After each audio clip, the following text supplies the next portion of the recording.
Black people can't afford to indulge rich white people's need to endlessly flagellate themselves. They just want prices to go down and good jobs and the police when you call them. Well, if he's right, then why didn't people vote for the former prosecutor who actually had policy plans to help the working class? Stop saying that Whoopi Goldberg getting yanked from The View right after she attacked me on The View is karma. There's no such thing as karma, sorry.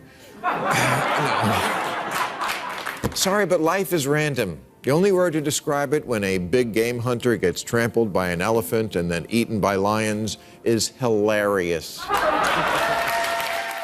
Bill Maher is out here dismantling woke takes like it's his full-time gig, and his latest target, none other than Whoopi Goldberg. Let's be honest, the actress had it coming, given her growing collection of cringe-worthy soundbites since 2022. But Maher didn't just critique her. He obliterated her piece by piece in a verbal takedown so savage it left Whoopi metaphorically ducking like a cartoon character dodging falling anvils. So what exactly did Goldberg say to trigger Maher's unfiltered fury? And how did his clapback leave the woke crowd in stunned silence? Don't worry, we've got all the spicy details. Buckle up. This isn't just a bumpy ride, it's a no-seatbelt roller coaster through cultural chaos. We have got to get past this endless, unforgiving, zero-tolerance mindset bent on punishing and disappearing anyone caught saying the wrong thing. The right response to speech you don't like is more speech. One Whoopi Goldberg poked the bear, and now she's feeling the claws of brutal truth. And trust us, it's not pretty. Remember our last video where Bill Maher absolutely shredded Sunny Hostin for twisting his words? Well, it looks like the View crew didn't take that L quietly. This time it's Whoopi stepping up, apparently, on a revenge mission to deliver their pound of flesh. Seems Sunny couldn't handle the heat Maher brought, so she called in backup, Whoopi Goldberg herself.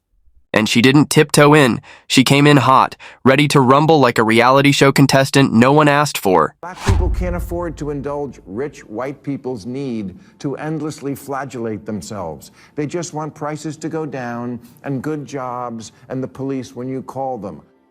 Well, if he's right, then why didn't people vote for the former prosecutor who actually had policy plans to help the working class? Let's tear down statues of Lincoln. Classic Whoopi Goldberg, flipping through the woke playbook like it's scripture. When your argument is sinking faster than the Titanic, just build a straw man and swing wildly. Bill Maher was making a straightforward point. Black Americans want better jobs, a stronger economy, and responsible policing. Simple, right? Enter Whoopi, rambling about voting for a former prosecutor with working-class plans. Does that connect? Not even close. The logic isn't just missing, it was never there. It's like she's throwing darts blindfolded, hoping something hits the board. Spoiler, it doesn't. And Maher, he wasn't about to let it slide. Tear down statues of Lincoln and get rid of the police. Just, no, it's not that I've gotten old, it's that your ideas are stupid. Reputation for controversial, and let's face it, often questionable. Opinions on just about everything. But Sunny Hostin and Whoopi Goldberg have taken the chaos to a whole new level with commentary that's downright outrageous. Remember when Charlemagne the God braved the set as a guest? You could practically see the look on his face, like he'd accidentally walked into an alternate reality. Criticism is valid because, Democrats stand on this moral high ground all the time and, they act so self-righteous. The reality is he didn't have to say anything in regards to, whether or not, his son wanted to be pardoned. He could have said, hey, man, I'm not focused on that right now. And there it is. Another eye-roll inducing gem from the queen of cringe herself, Whoopi Goldberg. This time, she actually claimed President Biden didn't lie when he said no one is above the law. Really, Whoopi? Because there's a mountain of receipts, video, audio, and probably even cave paintings, proving he said exactly that. I'm gonna stop you for a second. Uh-oh. Only because you don't know that it was a lie. We don't know why he changed You really think he just changed his mind over Thanksgiving weekend all of a No, sudden? I'm going to tell you what I think. Okay. Yeah. I think he changed his mind because he got sick of watching everybody else get over. I've Charlemagne was stunned into silence, and honestly, who could blame him? Watching Whoopi tell a blatant lie is like watching someone argue the sky isn't blue while standing under a perfectly clear sky. At this point, her mental gymnastics could qualify for the Olympics, though she'd still probably trip over her own logic. You could see the disbelief on Charlemagne's face as Whoopi kept going. But she didn't stop there. She actually claimed Biden might have just changed his mind because he was sick and tired of everyone getting over on him. And that's when the silence hit. Charlemagne left speechless by a level of spin that defied gravity. The nation was founded on the principle that there are no kings in America. Each of us is equal before the law. No one is above the law. The problem with the woke mob is they only call out wrongdoing when the offender isn't part of their exclusive little club, but when it's one of their own, suddenly, the outrage fades into whispered excuses and a convenient case of selective amnesia. Of course, Whoopi and her crew got away with their usual antics because it was Charlemagne on the show. But once Bill Maher caught wind of the nonsense, it was game over. He basically said, "Hold my beer," and delivered one of the most brutal, articulate takedowns we've heard in a long time. So I'm just going to follow the straight and narrow always, because that's what's expected of Democrats. But that's their fault. They're the ones that go out. don't- They're the ones that go out there and they stand on this moral high ground. Listen. They don't have to. Seven Mar couldn't have said it better. The woke mob loves to parade around as the ultimate truth tellers and moral authorities, but their double standards were on full display this time. Hunter Biden? Guilty, plain and simple. But because his father sits in the Oval Office, he gets to walk away without so much as a slap on the wrist. If it were anyone else, the mob would be demanding heads on a silver platter. But when it's one of their own? Suddenly, justice takes a backseat to favoritism. It's hypocrisy in its purest form, and Maher was absolutely right to call it out for what it is, a complete farce. The real question is, how much longer will Americans tolerate this two-faced behavior? Because this isn't just about Hunter Biden.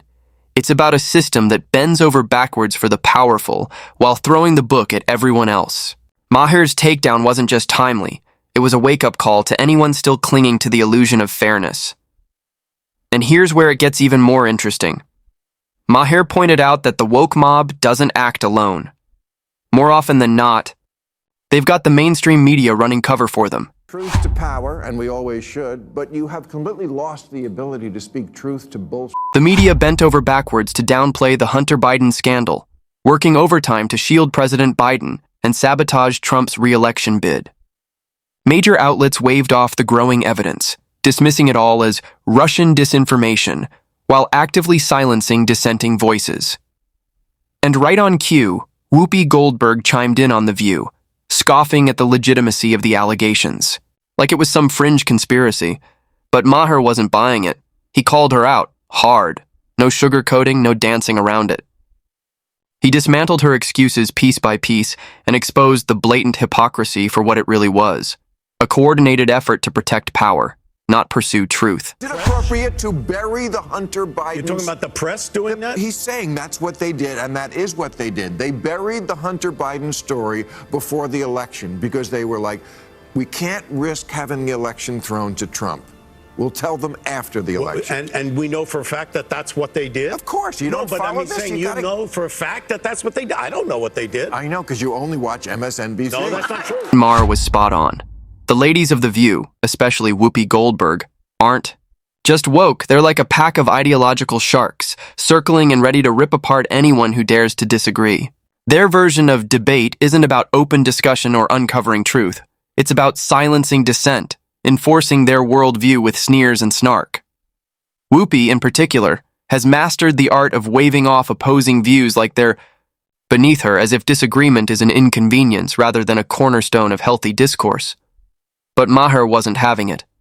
He called them out directly, exposing the game for what it really is. Above any matters of politics or what's right or wrong, the one thing I know for sure about America is this. It's run by mean girls.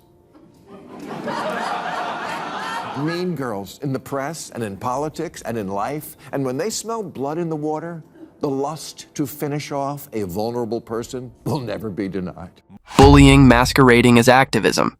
And that's exactly why he's become a thorn in their side. Because while they preach inclusion, he exposes their exclusion. For viewers, exhausted by one-sided echo chambers, Maher's takedowns are a breath of fresh air in a room thick with recycled talking points. Democrats run for office as if the voters don't live here, as if they don't go to the grocery store and Starbucks and the office, but they do. But a poll last year asked, if America is the greatest country in the world, more blacks and Hispanic Americans agreed with that than the white progressives. It asked if racism is built into our society. White progressives agreed with that at higher levels than black and Hispanic people. It asked if government should increase border security. Same result. Hispanic Americans are less okay with illegal immigration than whitey. And black people can't afford to indulge rich white people's need to endlessly flagellate themselves. They just want prices to go down and good jobs and the police when you call them. Black people, they're just like us.